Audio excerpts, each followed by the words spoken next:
And broadcast.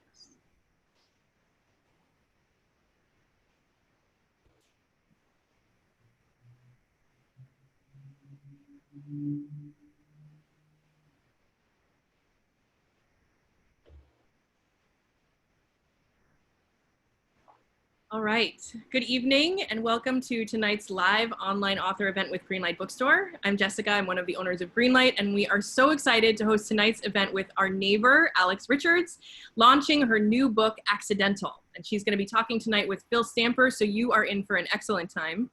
Before we really get started, I just want to say a huge thanks to Alex and to Phil and to the folks at Bloomsbury Children's Books for making this happen, and to all of you for showing up. Though we're not able to host events in our store spaces right now, our community of authors and readers is still here, and we're so grateful for the chance to make space for conversation and connection and for your support. So now just a couple little housekeeping things. In our Zoom webinar tonight, you can see and hear the speakers, but they can't see and hear you. They can see that you're here, and you can see a count of fellow attendees on the top of your Zoom screen. The exact location depends on what kind of device you're using. You are welcome to post your comments and thoughts in the chat. I see some folks doing that already. That is a great way to show your appreciation for the author and interact with fellow attendees. If you have a specific question you'd like answered by Alex, please post that question in the Q&A. You can find that by clicking on the icon that looks like two little speech balloons. We will be pulling the questions only from the Q&A to be answered in the later part of the program.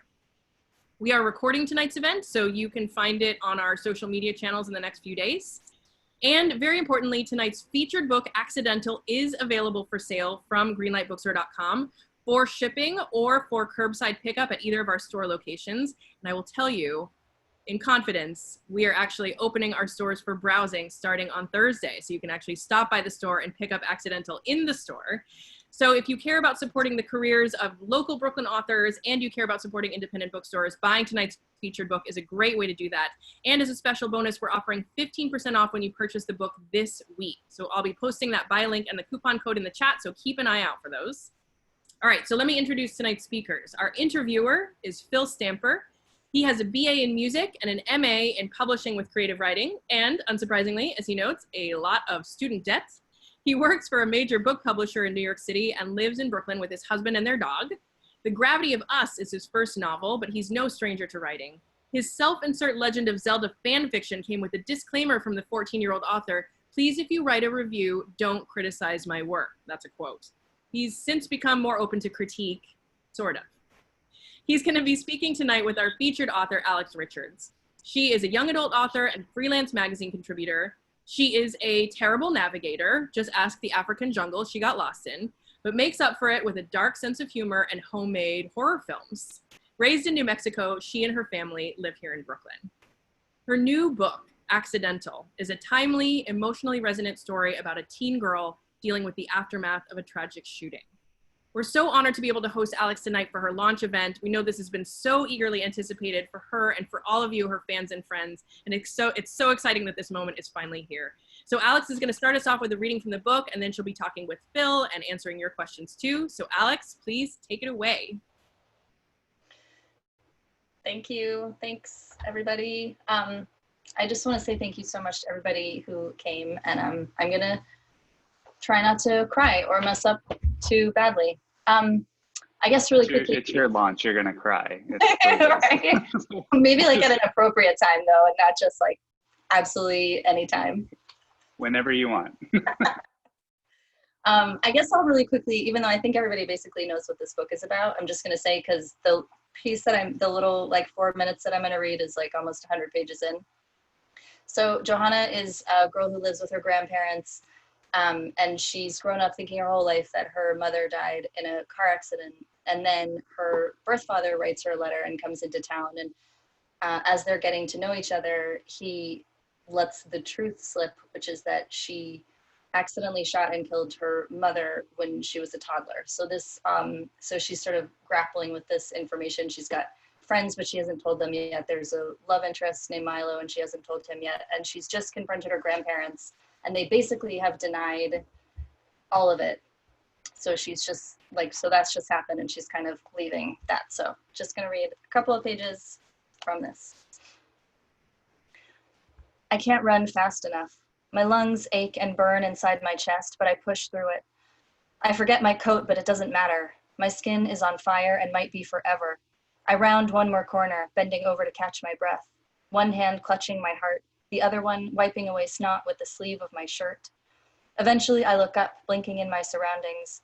I've run in so many circles, down so many streets, I almost can't believe it when I realize where I've ended up. Or, I don't know, maybe I can. Milo's truck sits parked outside his house, and I stumble over to it, hoisting my body into the frosty flatbed rather than knocking on his front door, afraid his mom might answer. Bursts of warm air billow out of me with each jagged sob. There was a gun in the house. You found it. I try to imagine myself there, despite having no memory of it, no memory of our home or what it had been like back then. Blonde pigtails, chubby cheeks, a pacifier in my mouth. You shot her. Had I been looking for a toy when I found Robert's gun? Did my mother try to stop me? It was an accident. You were only a baby. With my eyes shut, I try to picture a real gun, what it would feel like in the hands of a 2-year-old, how the thunderous boom must have deafened me. You're a killer. You picked up a loaded gun and you shot your own mother. You're horrible and sinful and you don't deserve to be alive. Gunshots ring out in my head, only they don't sound real. Are crime show sound effects real? Or do they sound as fake as TV punches and barroom brawls? I imagine myself crying afterward. Was there a lot of blood? Did my mother see me pull the trigger? Did she die instantly or suffer while I sucked my thumb? Joe, what are you doing out here? My hot, saturated eyes flutter open. I shake my head, sobbing harder. Milo jumps up beside me. What is it? What happened? I shake my head again, wiping slippery tears from my cheeks. Come inside, he begs. No. My voice is hoarse, full of snot and grief and grit. You're shivering. I don't care. What happened? He says again, warm hands clasping my frozen ones. I open my mouth, but how do I say it? Only tears come tumbling out of me, my heart hammering like an egg being scrambled, like I can't control anything about myself. He squeezes my hands tighter. Seriously, let's go inside. Still, I refuse, heaving and convulsing so hard, I wonder if a rib might crack. There was a gun in the house. Milo says something else, but I can't hear him or don't try to. Your grandparents took you away from me. I was arrested. They filed for custody. A crumpled tissue appears in front of my face and I take it, grateful to clear my head of 1,000 pounds of slime. Wait here, Milo says. He hops onto the sidewalk and runs off, reappearing 20 seconds later with a soft plaid blanket and a whole box of tissues. With a magician's flair, he shakes the blanket out wide and drapes it over my shoulders. I lift my butt, grateful to have something separating me from the ice-cold truck. The warmth relaxes my muscles and eases my tears. Milo kneels beside me, rubbing my shoulders. Wordlessly, I scoot closer, extending one side of the blanket to him.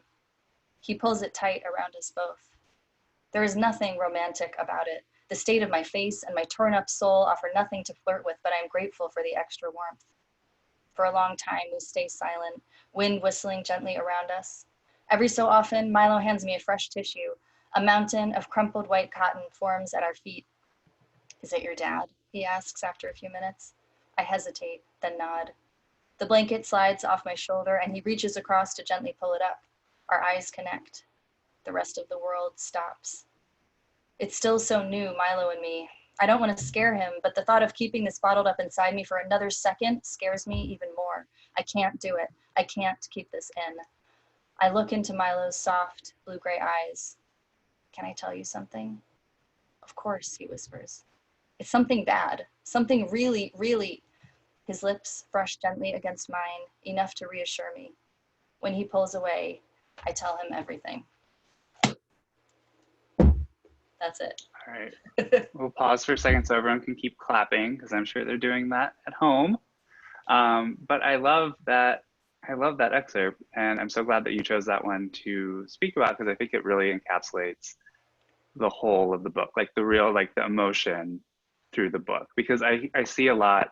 I think it's Mary Kate who says, our editor, who says that you do such a great job with like angst and like you really know how to like draw in those emotions, which are so important in YA in general. But I think that is a great example of how you can have like a really raw emotional moment I'm looking at the chat and there are people clapping in the chat. So I think that counts. I don't know if you have the chat up, but it's a lot of love coming. So please keep it coming. That's great. But yes, thank you so much for that reading. And oh God, I was gonna transition into like lighter questions, but we can keep it light. maybe we need that. I'm happy enough to keep it light. We'll go back and yes, we'll get back into it in a little bit, but it's you know, it's a heavy book. And I guess one of the first things I want to ask you is like, though it is a heavy book, obviously we all just heard it. One of the things I loved the most was that you balanced them with these moments of joy, like these like pure, like teenage excitement moments, these like hanging out with your friends, like these great moments that encapsulate childhood and growing up. But then you also have to weave in this really serious plot line throughout. So I just want to know, like, what choices did you make to keep it light in some places? Did you struggle with any parts of that?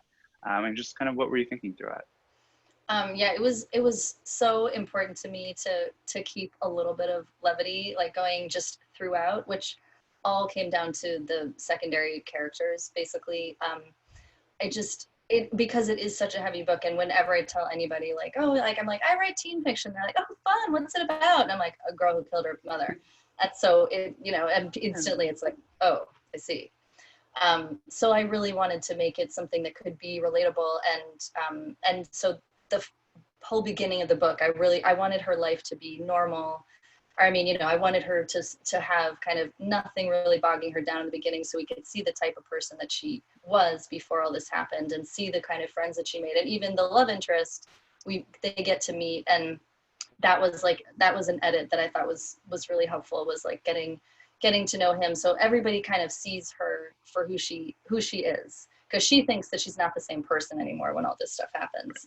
But yeah, so just throughout, and even when things are really, really dark, like to have, you know, she has this really amazing buddy system.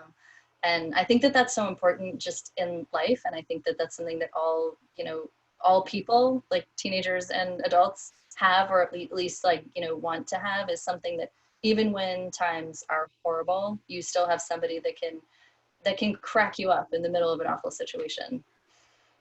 Yeah, and I mean, we all have friends who have gotten us through rough times, and a lot of that is through, you know, making jokes or making things light, or like just distracting you with like other funny stuff or distracting things. And I just, yeah, I think you did such a good job weaving that throughout, because that's what I love the most about YA contemporary and why I write it, why I always want to read it. It's because these are real world situations. These are happening out there in the world right now. And sometimes they may feel very dramatic or too angsty or too teen or whatever, but those are real emotions, and like you need to show like a balance through it. And I think you did such a great job. And that's like the perfect, I mean, if that excerpt doesn't get people to buy the book right now, I don't know what will. So go buy the book right now. But we will pivot to a little bit lighter. Well, actually, I don't even know if this is lighter, but I want to talk about Brooklyn, because both of us are from Brooklyn. My local bookstore is Greenlight Fort Greene, which is right here. And yours, I believe, is Greenlight Prospect Lefferts Gardens. Yeah, so we're not too far apart, but we represent each of them. Yeah. What do you miss most about Brooklyn right now? Like, what are you so excited to do kind of once we're able to celebrate in the way we normally would celebrate things? Oh man, I mean, yeah, there's so many things. I feel like first and foremost, play dates for my kids is like, just because it's been really hard. They're really just trapped in this house with us. But in a more general sense, I mean, bookstores. I want to go to a bookstore and a restaurant and the beach and the theater. It's like all, you know, once you start thinking about it, it's like this, you know, domino effect, and you can't think of anything you don't want to do. What do you miss the most? Exactly. There's so many things, but all of them come back to like drinking rosé outside at a bar. Like that's just like, I just keep thinking, I'm like, what would I be doing right now in alternate universe? And I guess technically I could, but it still feels a little too early for me. So I haven't been celebrating outside. But yeah, I just can't wait to like sit outside at a bar or restaurant with my friends and drink some rosé. Yes. That's what the summer's about. Absolutely. This has also been a weird time to debut, obviously. But what are some of the good things that have happened through this debut process? Like reviews or finally getting to see your book? Like I saw the pictures of you with the book for the very first time in hardcover. Like those feelings, no matter what weird world we're living in now, like those are just amazing feelings. So like walk us through a few like great things to be a debut, even if it's a weird time. I mean, just, I would say like friends and family. I've had, throughout all this, I've had so much support. I mean, and it's like this book, I found out that I was selling it and, it got announced like in October of 2018. So it's been a long time. And just the amount of like continued support that I've gotten, but also joining this Facebook group that I met you through, the Roaring 20s Facebook Yes. with all the debuts of 2020 has just been such an amazing support. And when you have a question, somebody has the answer and you can just commiserate with something that went well or went badly. Oh yeah. And through that, the 2021 debut group all decided to take a buddy from the 2020 group for once the pandemic hit, and it was the nicest thing ever. And I would say one of the most supportive people that I have had has been Stephen Salvatore, whose book Can't Take That Away comes out next year, and he's been also Bloomsbury. We have a good lineup here. Yeah, so I was just thrilled to like, just have support and have people like posting about it. Today was like birthday, Christmas, everything I've ever experienced, like combined. Just the people just reaching out to me has been incredible. So thank you, everybody. That's so great. And I'm sure you don't have the chat open because it is distracting, but I keep looking over and people say the cover art is amazing. Was that not like a great moment seeing your cover art for the first time or seeing it develop? Because, oh my God, seeing that happen for me, I was just like crying every single time I got an email about it. Yeah, I mean, Bloomsbury picks amazing artists, and I had seen this artist do other covers and I was so excited, but just I didn't know what he was going to do, and I didn't know what the designer from Bloomsbury was going to do. And it just, I definitely got tingles. And your cover is also amazing. So, I mean, it's beautiful. I love it so much. Covers. But yeah, no, I mean, our covers are great. We really lucked out. We have a good team. We have a good team. It wasn't luck. It was getting paired with a good team. Yeah. So let's see. Another light question, because we're still trying to keep it a little bit light before we go into it. But I'm a huge fan of Blondie, and there's so many references to Blondie, and I like throughout the book, I loved it every single time it came in because like teens are probably not going to know that. You're aiming for the specific like kind of alternative teen who goes back into Spotify and like finds people who like different ones and then finally gets their way to Blondie, or any of the other 80s artists. And I actually, in my book, what's funny is my main character has a kind of ironic cassette collection. His tape collection is the best. Yeah, and I mean, I loved writing that in because nostalgia is such like a big theme of my book, and it was kind of like a parody to have my main character be so critical of all the nostalgia around him, while also he's collecting these cassettes, which nobody has a tape deck anymore, except they are actually coming back, which is very weird, very, very weird. But I mean, what were some of the musical influences? I mean, obviously Debbie Harry, and I know that one song specifically that kind of helped influence it, but what made you kind of put all that into this book? I'm not even sure exactly when it came about, but the first draft of this book, I mean, I guess I just knew that I wanted her to like older music. I think that because she doesn't have her mother in her life and she's being raised by her grandparents, and they're older and they're old fashioned in addition to being older, and they're just like kind of, their life is very set in the way it is. And so I wanted to give her something that kind of made her feel a connection to the like a previous generation, that made her feel just like, something, so that, because she doesn't have her mom and she doesn't know anything about her, so she just kind of, and she looks a little bit like Debbie Harry, and her mom does, so it's sort of like almost like a maternal representation for her. And the first draft, then I took it out because I was tightening up the whole beginning of the book, but I opened up with this whole intro about about how much she loves Debbie Harry and how Debbie Harry was adopted, and Johanna was adopted, but it wasn't as cool as Debbie Harry because she was adopted by her grandparents, and just kind of like talking about that. And it was sort of, I mean, it was at least a good writing exercise for me because it was like instantly just made me feel super connected to her. And I mean, I love Blondie, but I definitely got into some like deep cuts Blondie that I didn't know about while writing this and stuff, because I was always looking for songs. Yeah, actually, so the same thing happened kind of with my book and Heart, because that was one of the cassettes that I wanted him to have. I didn't have much of a connection to Heart other than the songs that we all know and love. But then I started listening, and like as I was drafting, I just had this like entire Heart playlist, and I was like, okay, this is a deeper dive than I meant to go in, but I'm not mad about it. Yeah. But yeah, I mean, I loved all of those kind of nostalgic moments, and I think it's really. It's always hard to balance, like how much do you put in, because you know how realistic is it for teens to kind of reach for that. But I think you did build in why she would want to, especially by drawing connections to how Debbie Harry also looks like her mother, and how she also looks like her mother, and is trying out the bangs that she had, like those kind of connections I think really like tied it all together. So yeah, I just really loved Blondie. But I know music is tough, and I know there's like a lot of people that feel like, well, if you're not referencing contemporary, you know, now people, then you're, it's not going to be as authentic, and like nobody's going to get it. But it's like, I grew up listening to music that was before my generation. I don't think it has to be, you know, a definitive. Sorry, there's a siren going by because we're in Brooklyn. Yes.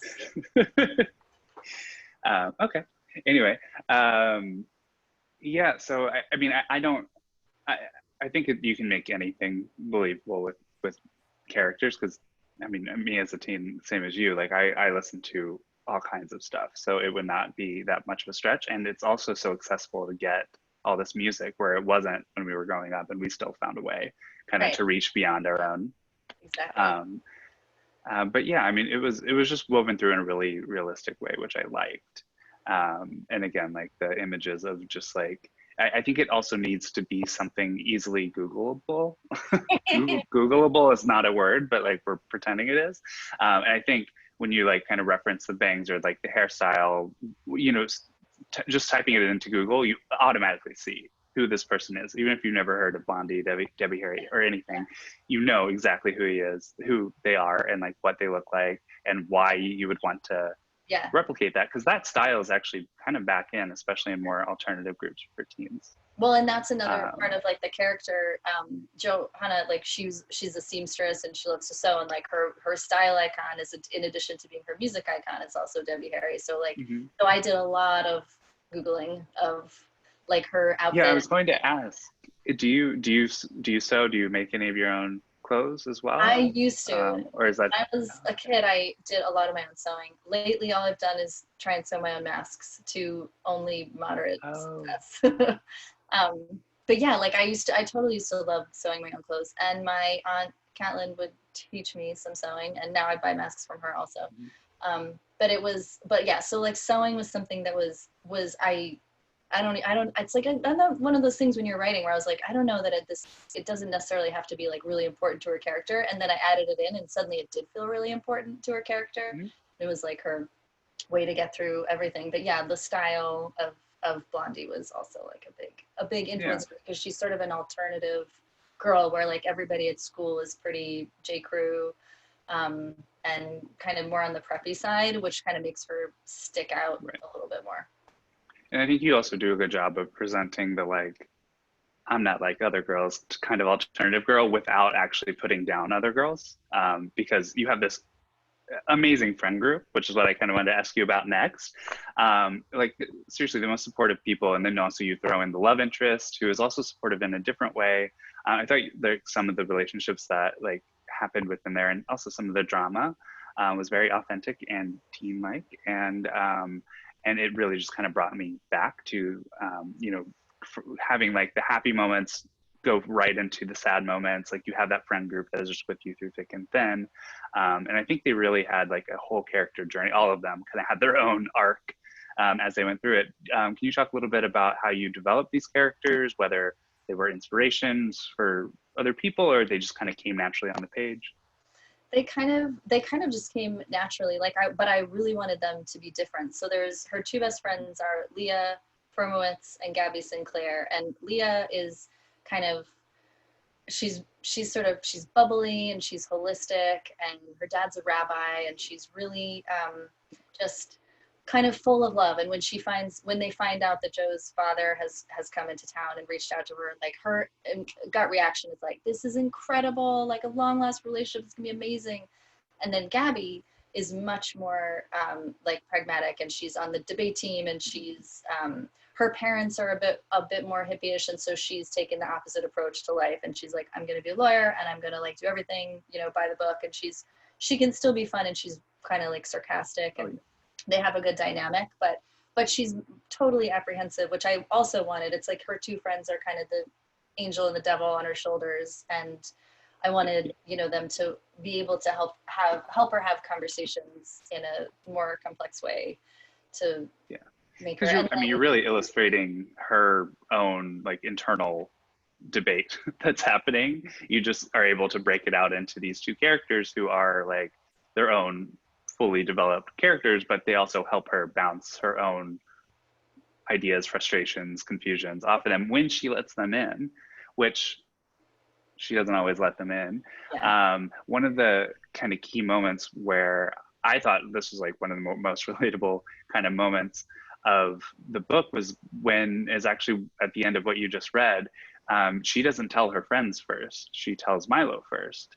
And that is, I think, very relatable, because when you have those close friends who've grown up with you and you know exactly how they're going to respond to every little thing that you do, having that kind of moment of like, I have something huge to share, I don't know if I should be telling them first. It's such a realistic thing. And for her to go to this new friend, Milo, who's becoming something more, and someone who she needs to kind of test her boundaries with anyway, and like see like how real this is. And he kind of becomes that shoulder for her, which causes friction, of course, along the way, as any friend group plus boyfriend group kind of relationship does happen. But I think building off of that, kind of what led you to build this main character in such like a, I don't want to say, I guess, a supportive way. Like he played the supportive role right at the beginning.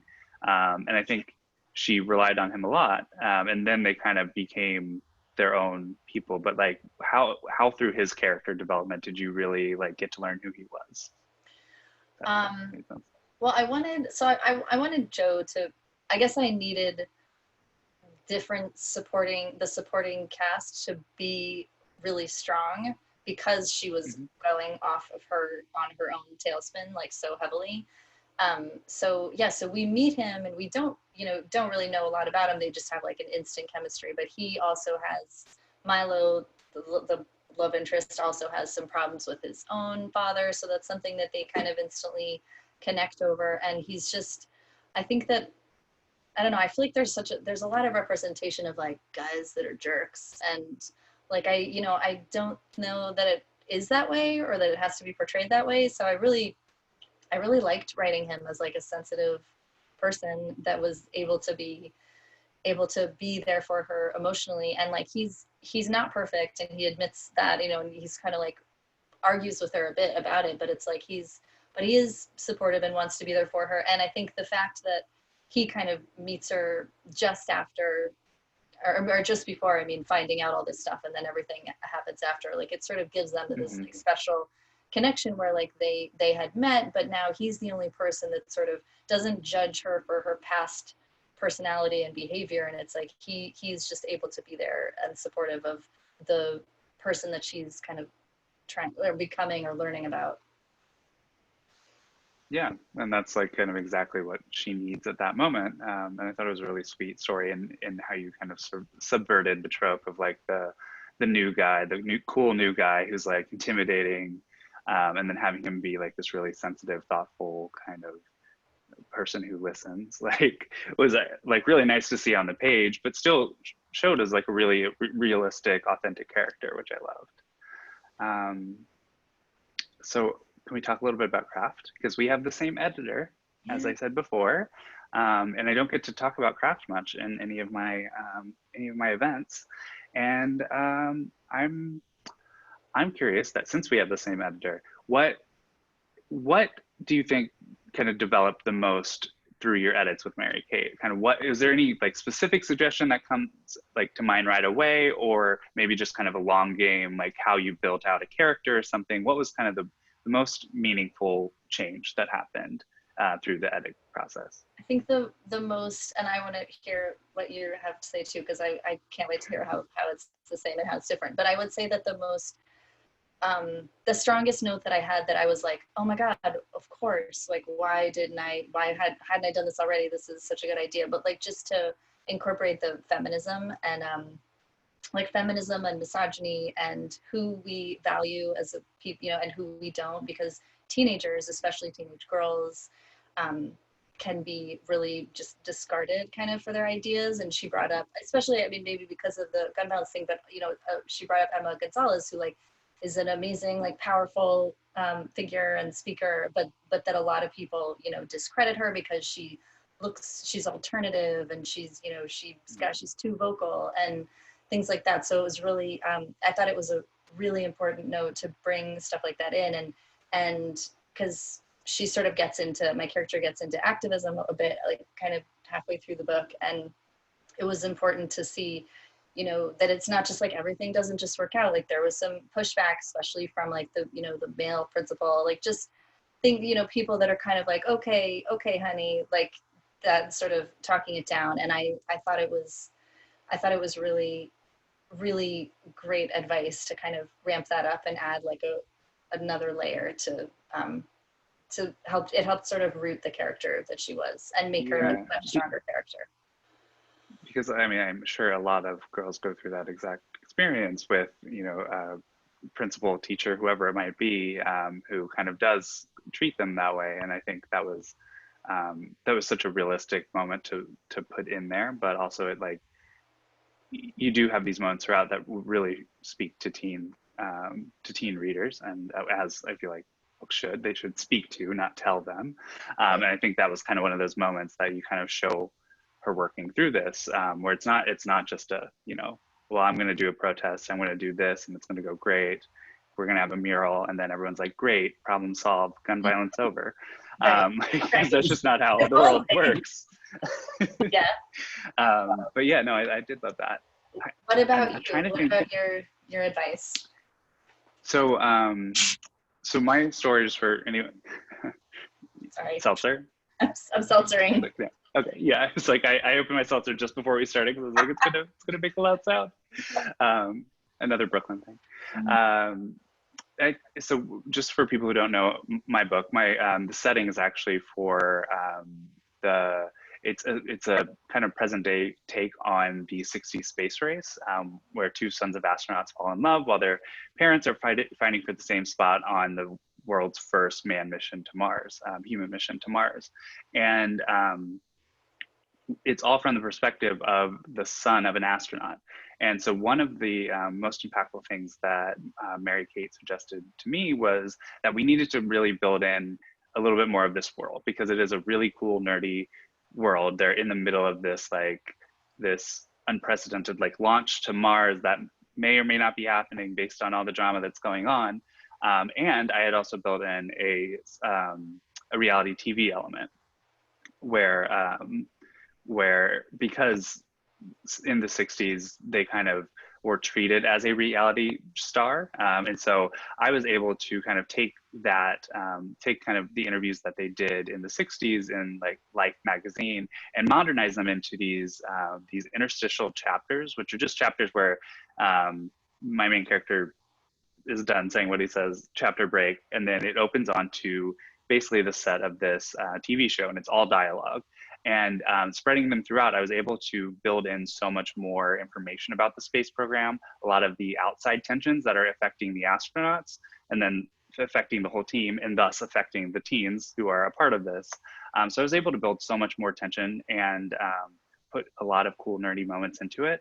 And also the kind of coolest thing that came out of that was after I had made those edits, I had gotten my audiobook deal, and we had the idea of making it a full cast audiobook, because these dialogue only parts could be played as if they were, you know, all different voice actors. So that was just a cool experience, because I'm never going to have that again, because that format will never work for me again. It's just so unique to this. So that was definitely like the biggest thing that I changed, and it kind of changed the whole tone and the whole story, really. That's so for the better. It's so, because yeah, I mean, yeah, when you think about your first draft versus the one that's like finally out, like how different it is. But that sounds, oh my god, yeah. I mean, oh my god, I don't want to go back and read my first draft. And of course my first draft, by the way, the first draft that goes to our editors is probably like draft 10, 20. Yeah, like, I know, first draft. I was like, we went through like 6 rounds with like my agent, with like my friends, with, oh my god, no. Well, my very first draft, or like when I did the first draft that I showed my agent before I sold it, you know, I wrote the first half and she's like, this is great, this is going so well. And then I wrote the second half and I was like, it's brilliant. And I gave it to her and she emailed and she's like, what is this book supposed to be about? And I was like, oh, okay. So I'm very grateful to my agent for getting it in a good shape before I ended up selling it to Bloomsbury. Yeah. They're very good at that. That's why we pay them the money. So I guess we have a few questions, and we have about 25 minutes left. So I think we'll just go straight into questions. Again, for anyone listening, if you want to pop into the Q&A, ask something. I'll try to get through all of these, and we may have actually gone through some of them I haven't reviewed, but we will get through as many as we can. Okay, the top one here is Alex. This is from Jonathan Richards. Alex, you are a few years past your teens, and your daughter is a few years short of them. How do you keep your ear so well tuned to teenage speech? It's such like a good question. It should be such an easy question, but like, I don't know exactly, because I'm not really around that many teenagers. So maybe there'll be people that read this and are like, oof, she messed that up. But I don't know. I think just like, I don't know. I think when you got it, you got it. It's always there. Like I think I've just always felt like a teenager. And even though I'm far from it at this point. Yeah, I mean, I get this question a lot, and I think we're probably going to continue to get them as long as we write YA. Yeah. And I think one thing that, like, obviously, like, I'm on Twitter, like, I have a TikTok, like, I am on platforms where teen voices do kind of resonate, and I think that's good, because I feel like you should always be listening.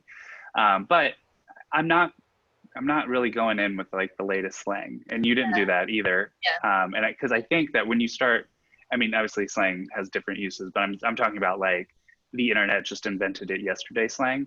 Like if you go in with too much of that, then your book will be outdated really quickly, because I mean, when did you get your book deal? It was like 2018. 18 years ago? Yeah.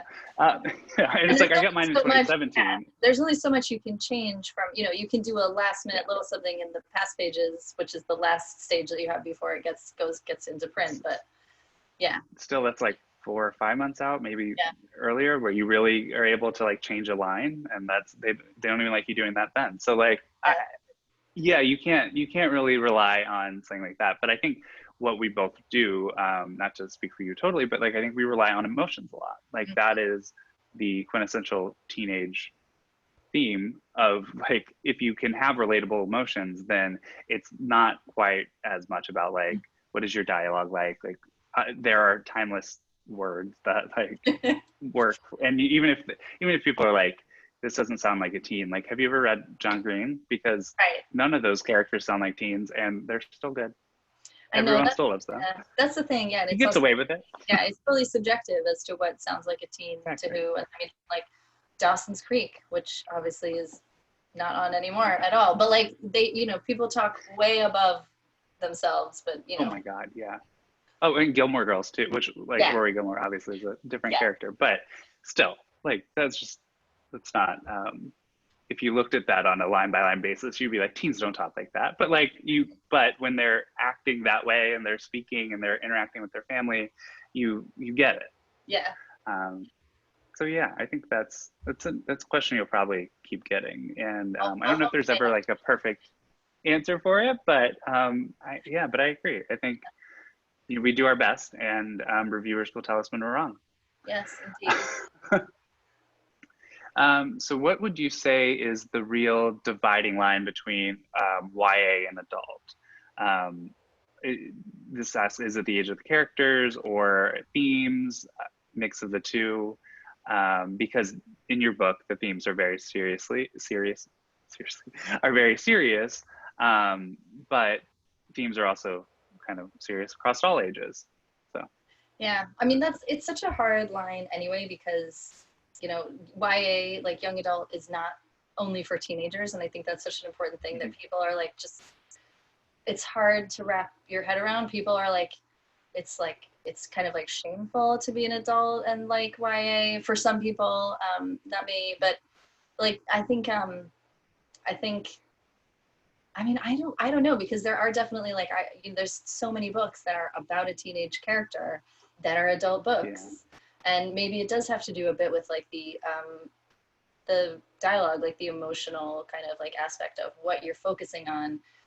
All teen, like as writing for teens, like you want to be writing something that your reader is really feeling an emotional connection to. And that like at the end of the book, they're like, I feel like I was seen. Like I feel, even if you can't relate to the thing that has happened to the character, you want that. And I feel like maybe in adult fiction, it's a little, I don't know, it's just skewed a little differently, more toward the topic. I don't know.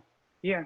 And well, and again, it's obviously age of the character is a big thing, but also I think you said it perfectly, like the themes, who's it's supposed to resonate with, and any age person could read YA and get a lot out of it. But I think your book is also for teens. It's like written for teens with the teen perspective, and so that's kind of where the dividing line is. But again, anyone can read it, anyone can buy it. Like there's really no divide there. It's just it depends which shelf we put it on in the bookstore. That's really the biggest thing for us. Right. And also YA, we get cooler covers. They are, yeah, the YA covers are great. They're really good. So we talked about this a little bit, but what inspired you to write this particular story? I mean, you see these headlines all the time.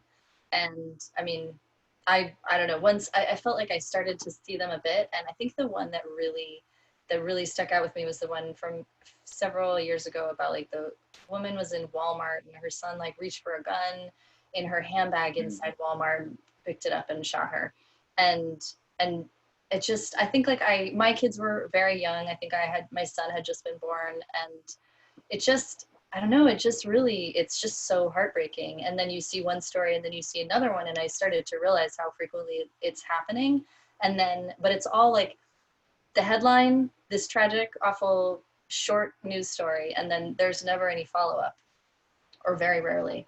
And I think I just really started to wonder, like, what happens to these kids? And I know, obviously, for their privacy, there wouldn't be a lot of like follow-up stories like, oh, like Johnny's doing great now. But like, it really just, I really just found myself being like morbidly curious, just thinking about the pressure of growing up, knowing that you have done that. I mean, especially if you're of an age where you could forget, or, So, I mean, I guess I just started to wonder a lot if there were any kids that if they had been young and they didn't understand what happened, if the adults in their life sort of tried to shield them from it and tried to take that pain away from, having to know what they did. And there's so little follow-up. I think I found like a couple of stories about, kids that grew up knowing, and it's just awful. It's awful and tragic, and you never can get over it or forgive yourself. And so I hope that there are people out there who grew up not knowing, and then their horrible dad doesn't come in and tell them and ruin it. But Yeah. I mean, it's just like one tiny idea about like a huge problem. Yeah, I mean that. Yeah, it's yeah. There are a lot of questions actually on here about kind of your inspiration to write this, and I think we all have stories that are hanging in the back of our minds when we think of this. But the perspective we don't get quite as often is of the of the child who has to grow up knowing that they've done something like that, and how do you process that? And also, this happens at such a vulnerable time in her life that I think that was just a really I mean, it's a smart book. Like it's so, I mean, it's just, I love that aspect of it because it's a unique perspective, but it's also important because it's like, it makes you think like, what would I do if I was in that position? How could I stop this from happening to anyone? And then you kind of go from there. There was another question that was asking if you looked at any specific kind of terrible, tragic situations when you're researching the book. And I actually wanted to call out one of the moments that I really enjoyed in the book was when she and her friends are at a sleepover and they're just going to research it. She's like, I'm going to Google what happened, see if I can find a news story of what happened with my mother. It's going to be awful, but we're all in this together. We're doing it. And then they start looking at a lot of other cases and you realize it's not just about her. Like, even though she feels like it is just about her because it is her story, she realizes that this is a huge thing. Can you talk a little bit about kind of the, sorry, I'm commandeering this answer or this question because we already kind of talked about it, but can you talk about like transitioning from that into her as an activist? Like what was the, like, I guess the thought process there, the build up there, because it was a really like satisfying book moment. And I just kind of wondered how you crafted that. Well, I think, she goes for a certain amount of time just feeling guilty and overwhelmed and a little like, sorry for herself, like all just a huge range of emotions. And then to suddenly see that it's not just her and this is something that happens. I mean, yeah, they list out, like 10 stories that are all ripped from the headlines.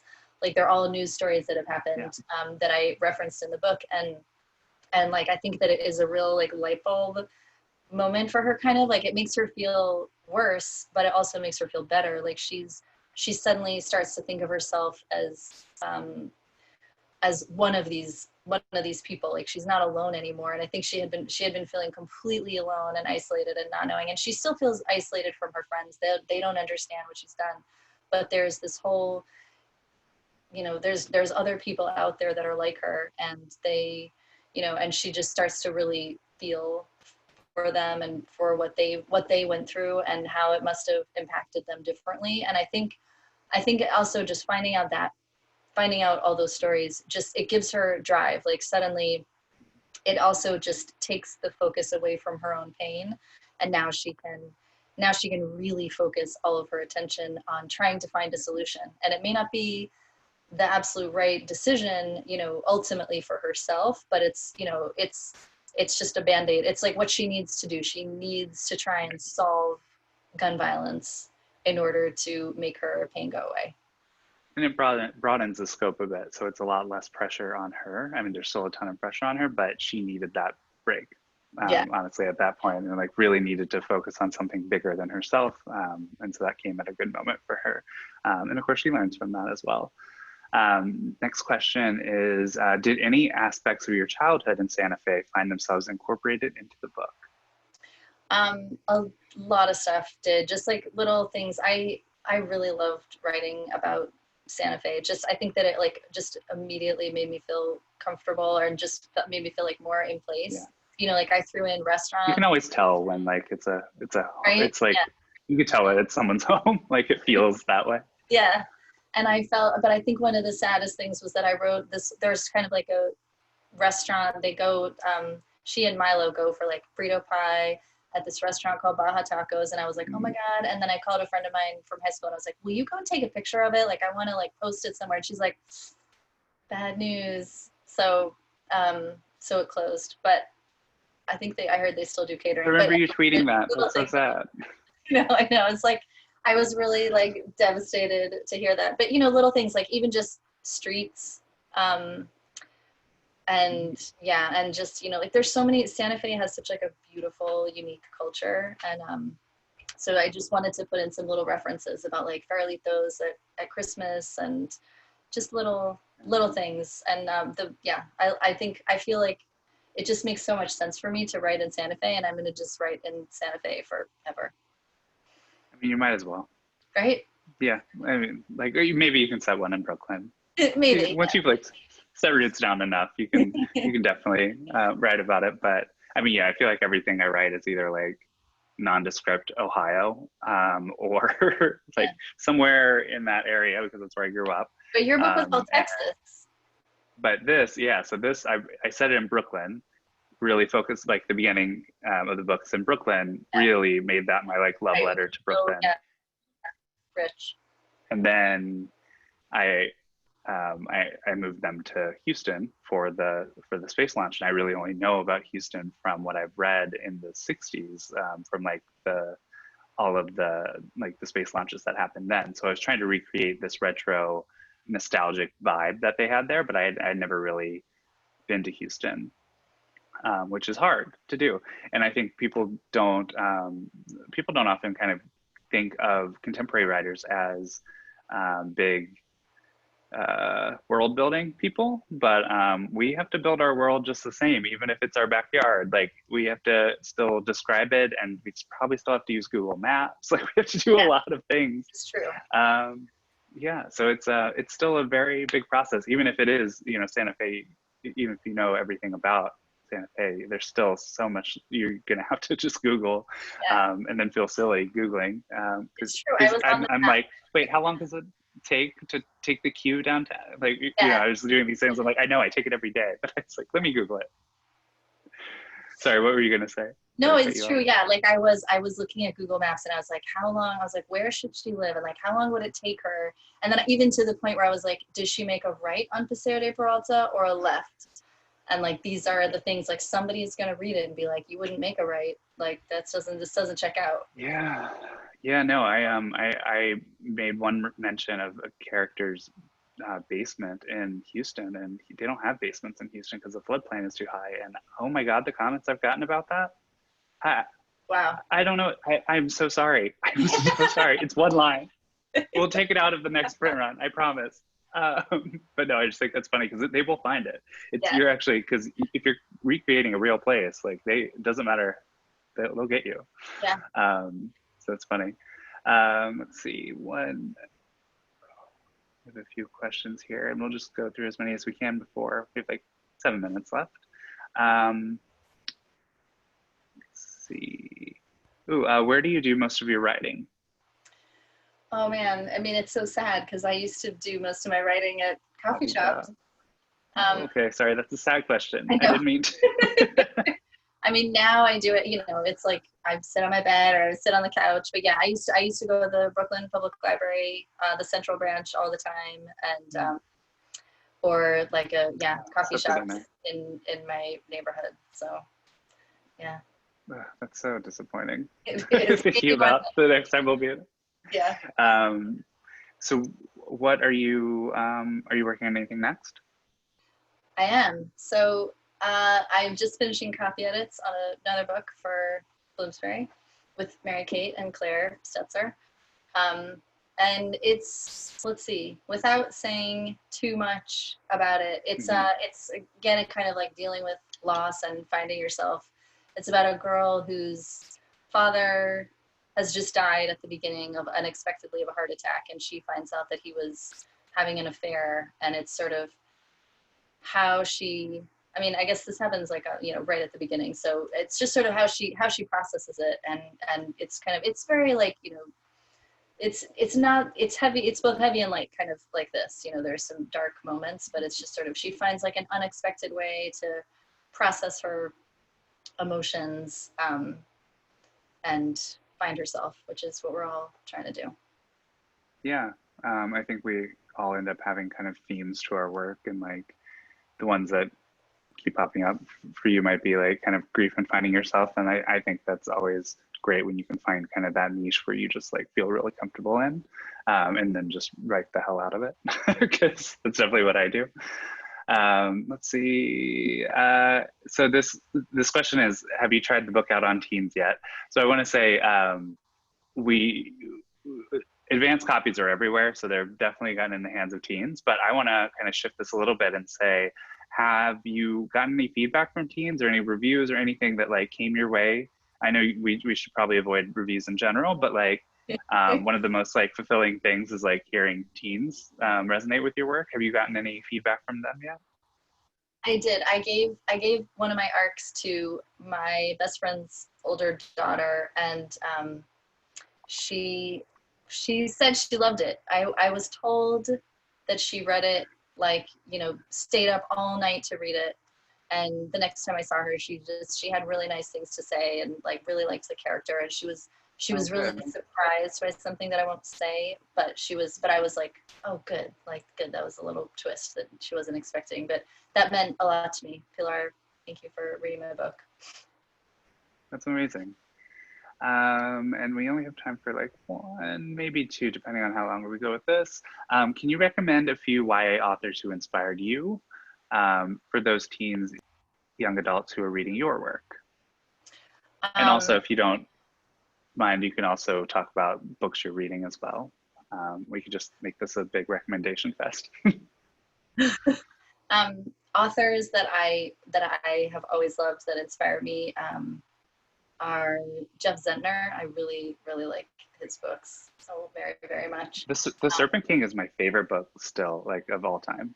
Yeah, The Serpent King is amazing. The Goodbye Days is just like amazing. Brandon Delilah. So he's presumably coming out with another book soon, so I'll be looking forward to that. I love Nina LaCour, Courtney Summers. There's so many. I also like, yeah, so go the more like, you know, I've just been reading also because I think I've read probably more in the past 2 years than, you know, once you start finding, like, meeting more authors and stuff and learning more, like I've just have been reading a lot and reading some amazing books that are out now and coming out soon. One book that I read earlier this year, 3 Things I Know Are True by Betty Cully, who was also in our debut group, which is a similar storyline as Accidental. Or, I mean, it's about a accidental shooting, but it's a novel in verse, which is really beautiful. Another novel in verse that's coming out later in the year is The Truth Project by Dante Medema. I'm sure I pronounced that wrong, but that is also. You're gonna have to put all these recommendations in like a tweet or something, and we'll all go. Find them all out. Can't Take That Away, which I mentioned before, by Stephen Salvatore, because I want to make sure I mention that because he's been so amazing to me. Have you read it yet? No, I haven't. I keep asking him when. I have. Yeah, they let me blurb it, which I mean, it's always such an honor. But yeah, oh my god, it's so good. It's like, I don't want to. I'll tweet about it later. Yeah. Then everyone can go pre-order it. Another book, beautiful cover. I know the cover is amazing. Another book is This Is My America by Kim Johnson, which is coming out in a couple weeks. And that is, I'm going to do a panel with her in a couple weeks on social justice issues. And it's really, it's really, really good. So much, there's so much I have that on my, I have that on my bookshelf right now waiting for me. But yeah, so many books. I feel like I'm always kind of trying to catch up, and I read so much YA that I'm just trying to like, I mean, I feel like sometimes I need to refill the well a little bit before I go back in, because if you read like 8 contemporary YAs in a row, it gets to your brain. And that's the same, like I used to read these like mysteries, like I would read like 8 in a row and I'd be like, okay, I need a break. I love them. But yeah, do you read any other genres? Because right now I'm reading Riley Sager's new thriller, because I'm a huge fan of kind of the cozy mystery meets thriller vibe that he writes for, and it's so good. But I just wondered if you had any adult books that you would recommend as well. I mean, like you, I almost entirely read young adult because I don't know. It's what I love to read, and there's just so many things that have been recommended to me, so I'm always like trying to keep on top of that. But one of my favorite authors is Chuck Palahniuk. Again, I don't know if I'm saying that name right, but I love his books. So I don't know. I'm kind of like working through them. And yeah, I'm kind of blanking out on a lot of things, but I mean, I read a lot of children's books, a lot of like, I mean, some like middle grade and picture books, just because that's what my kids are reading. Mm-hmm. Yeah. I mean, I think it's always good as authors to read inside our genre, inside our age category, and then also outside, because I learn a lot from outside of it. But yeah, there's just so many great YA books out there that it's very easy to just stay in this world forever. And I would not blame anyone if they decided to do that. I think we're actually out of time. Is there anything else you wanted to add before we kind of say goodbye? I just want to say thank you to everybody who tuned in and just has been supportive of me. And I'm so grateful to Greenlight Bookstore and you, Phil, and thank you guys so much. Alex and Phil, I want to say thanks to you too. Phil, thanks so much for doing the moderator honors tonight. That was fabulous. And congratulations, Alex. We're so excited that your book is out there in the world. So if you're here in the event, we've pasted the link one more time to buy Alex's book from Greenlight. If you use that code ACCIDENT when you purchase online, you can get 15% off this week. And you should be able to stop by and pick it up in the store later on. So congrats, Alex, and enjoy the rest of the bookstore. Have a good night. Thank you. All right. Bye. Bye. Thanks, everyone.